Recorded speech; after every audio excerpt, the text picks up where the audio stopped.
S news India को subscribe करें और बेल आइकन दबा दें ताकि आगे की वीडियोस की नोटिफिकेशन आपको आसानी से मिल जाए। नमस्कार, आप देख रहे हैं S news India. Global economic freedom index 2020 में भारत 26 स्थान नीचे खिसक कर 105वें स्थान पर पहुंच गया है। इसका मतलब ये है कि भारत में आर्थिक और कारोबारी गतिविधियों के मामले में आज़ादी कम हो गई है। साल 2019 की रिपोर्ट में भारत 79वें स्थान पर था। ये रिपोर्ट कनाडा की फ्रेजर इंस्टीट्यूट द्वारा भारत के think tank centre for civil society के साथ मिलकर जारी की जाती है। न्यूज़ एजेंसी पीटीआई के मुताबिक इस सूची में हांगकांग और सिंगापुर पहले और दूसरे स्थान पर और चीन 124वें स्थान पर है। सूची में पहले 10 देशों में New Zealand, Switzerland, America, Australia, Mauritius, Georgia, Canada और आयरलैंड शामिल हैं।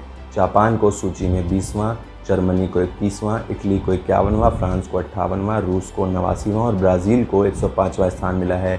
जिन देशों को सबसे नीचे स्थान मिला है उनमें अफ्रीकी देश Congo, Zimbabwe, Algeria, Iran, Sudan, Venezuela शामिल हैं। रिपोर्ट के अनुसार पिछले एक वर्ष में सरकार के आकार, न्यायिक प्रणाली और संपत्ति के अधिकार, वैश्विक स्तर पर व्यापार की स्वतंत्रता, वित्त, श्रम और व्यवसाय के रेगुलेशन जैसी कसौटियों पर भारत की स्थिति थोड़ी खराब हुई है।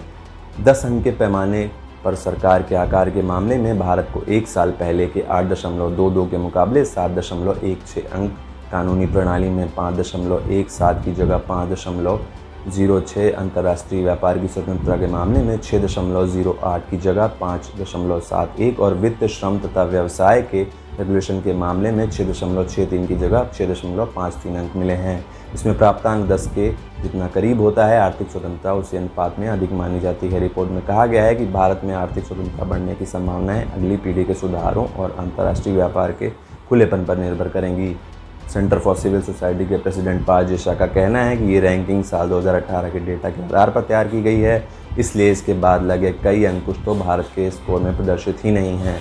उनका कहना है कि 2018 के बाद भारत ने इंटरनेशनल ट्रेड पर अंकुश लगाए हैं, कर्ज बाजार में सख्ती बढ़ाई है, यानी अगले साल की रिपोर्ट में भारत की स्थिति और ख़राब हो सकती है।